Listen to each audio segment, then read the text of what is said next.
G'day everyone, Mobs here. Today we're talking about another unique piece in basketball history, NBA history, collecting history, and how it's kind of touched my cultural world and that of many other people in a variety of ways. Today we're talking about NBA Jam Session, and we're not talking about the game, which has been fantastic, the video game. We're not talking about the board game, which definitely will make a video about soon. You can actually see that I've got a couple of copies in the background here. NBA Jam Session, the board game. Today we're talking about a couple of pieces. This NBA Jam Session drink bottle and this NBA Jam Session tote bag or rucksack, whatever you want to call it, 1992 NBA properties. So again, 1992. These have been in my collection or in my possession since 1992, and the way that I got them was from the Royal Melbourne Show in a show bag back then.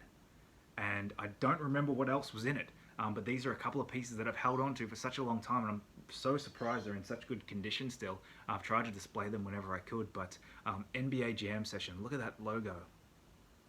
So cool. And just such a big part of the vernacular, the way people talked about, NBA Jam. Jam, such a 90s word. Even these colors, so early 90s, the teal, and just such a great, fun memory for me.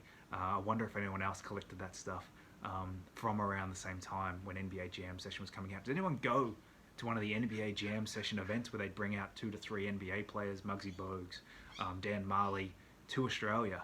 I'd love to hear about that stuff in the comments if you have. I don't think I ever got the chance. I'm sure I didn't, because I would have remembered. But I know a lot of friends did.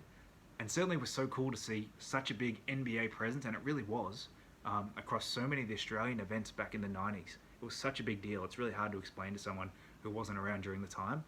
But NBA and NBA basketball was just ingrained in the culture here in Australia. From cards to Michael Jordan to, like I said, all the kids playing basketball and wanting to be like Mike and wanting to be like their NBA heroes, and just how cool the NBL was at the time, and the great connection there was between NBL and NBA. Just an awesome time, and this drink bottle and this bag sort of brings me back to that. So that's all for this week, and I'll chat to you next time.